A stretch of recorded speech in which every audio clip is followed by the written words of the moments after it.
धर्म पुराण, the essence of India. आध्यात्म, संस्कृति, संस्कार, जीवन का आधार। मित्रों, क्या कभी हमने ये विचार किया कि हमारे जीवन में आने वाली तकलीफों का कारण क्या है? हम इसके लिए किसी दूसरे व्यक्ति या हालातों जिम्मेदार मानते हैं, लेकिन ऐसा नहीं है। इसके पीछे कुछ ऐसे कारण हैं जिन पर हम कभी ध्यान नहीं देते। हमारे छोटे छोटे कार्य बनते हैं कष्टों का कारण।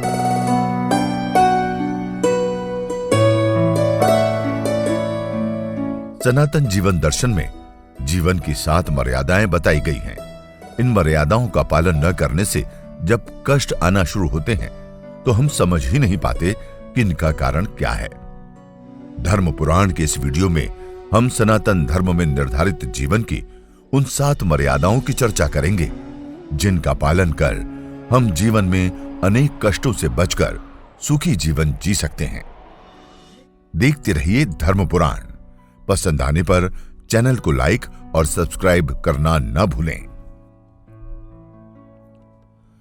अपने रोजमर्रा की जिंदगी में हम जाने अनजाने अनेक ऐसे काम करते हैं जो हमारे जीवन में अनेक कष्टों का कारण बनते हैं।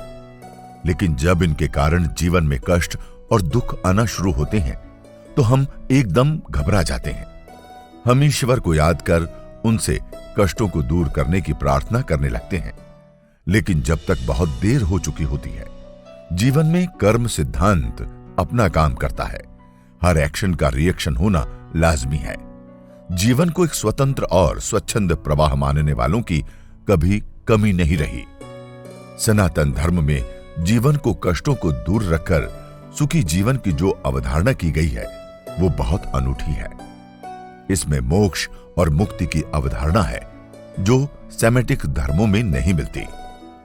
सेमेटिक धर्मों की अवधारणा स्वर्ग और नरक तक सीमित है, लेकिन भारत में इससे आगे मुक्ति की बात कही गई है। इसे जीवन का परम लक्ष्य माना गया है।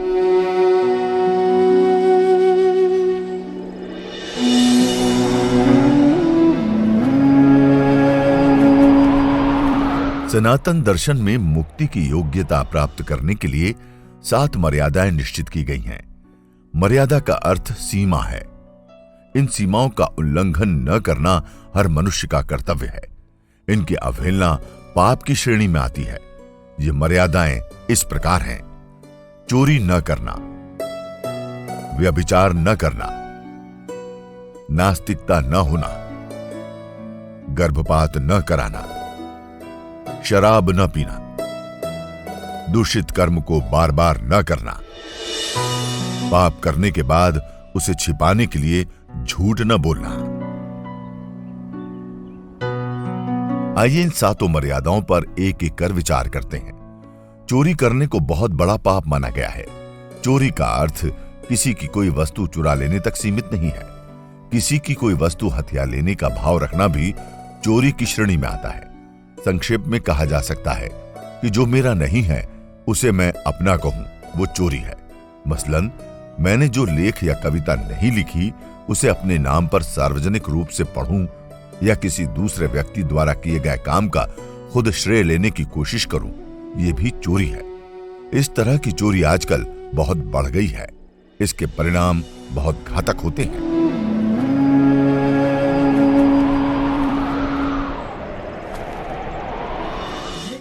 व्यभिचार धर्म और समाज द्वारा जीवन को सुचारू चलाने के लिए निर्वाचित आचरण के विपरीत है। पति द्वारा अपनी पत्नी के अलावा और पत्नी द्वारा अपने पति के अलावा किसी अन्य से अनैतिक संबंध बनाना व्यभिचार कहा जाता है। आज सामाजिक और धार्मिक नियंत्रण में कमी के कारण व्यभिचार की घटनाएं ज्यादा बढ़ गई हैं। पहले ये शर्म की बात हुआ करती थी, लेकिन आजकल इसमें लोगों को शर्म या संकोच का भाव कम ही दिखाई देता है। यहां तक कि लोगों को इस पर गर्व करते देखा जाता है।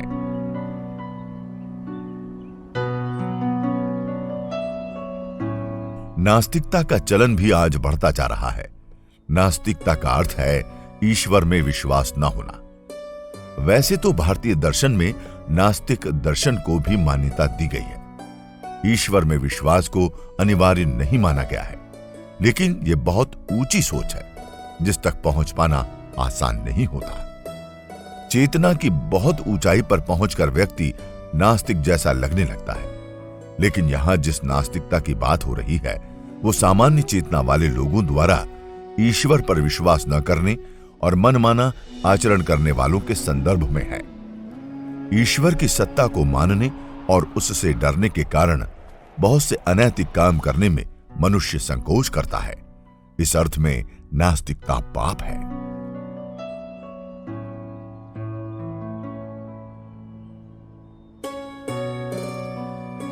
भ्रूण हत्या या गर्भपात करना बहुत घोर पाप माना जाता है।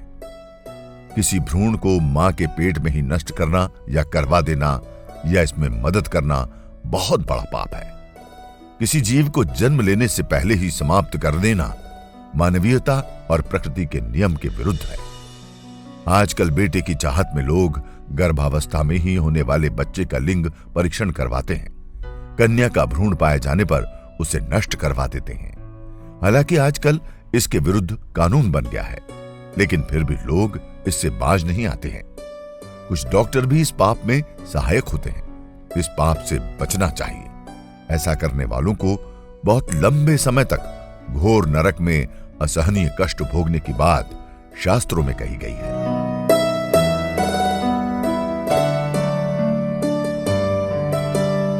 शराब पीने का चलन आजकल लगातार बढ़ता जा रहा है। शराब को हर एक धर्म में निंदित और हराम माना गया है। इसका कारण यह है कि यह हमारी आध्यात्मिक प्रगति में बाधक है। आध्यात्मिक प्रगति के लिए होश में रहना अर्थात सचेत रहना जरूरी है, जबकि शराब हमें गाफिल करती है।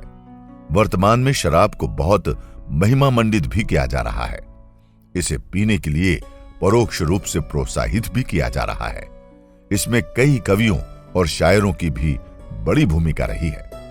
विशेषकर नई पीढ़ी के युवा जीवन के संघर्षों में पस्त होकर या अवसाद को दूर करने के लिए शराब का सहारा ले रहे हैं, लेकिन ये आगे चलकर बहुत घातक सिद्ध होता है। इससे मिलने वाली तथाकथित राहत बहुत अल्पजीवी होती है। ये शारीरिक और मानसिक सेहत को बिगाड़कर जीवन को नरक जैसा बना देती है।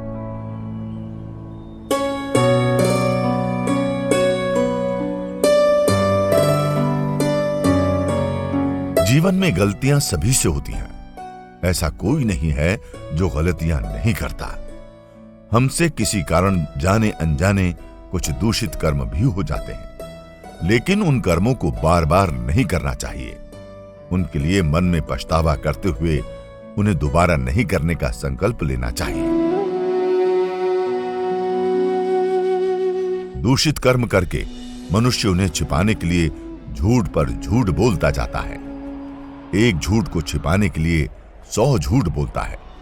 ऐसा करना बहुत बड़ा पाप है। किसी भी व्यक्ति को अपना पाप और बुरा काम छुपाने के लिए झूठ का सहारा नहीं लेना चाहिए। ऐसा करने से हम इसके दलदल में और गहरे धंसते जाते हैं। इनसे कभी विमुख नहीं हो पाते। इस तरह हम देखते हैं कि हमारे छोटे छोटे कार्य कैसे हमारे कष्ट का कारण बनते हैं। ये बात हमारे ध्यान में नहीं आती। इन 7 वैदिक मर्यादाओं का पालन करके हम अपने जीवन को निर्दोष, सुखमय और पवित्र बनाकर जीवन के परम लक्ष्य मुक्ति के लिए खुद को तैयार कर सकते हैं।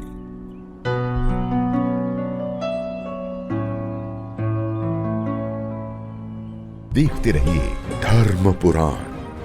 यदि आपको ये वीडियो पसंद आए तो कृपया लाइक करें, सब्सक्राइब करें और बेल आइकन को जरूर क्लिक करें।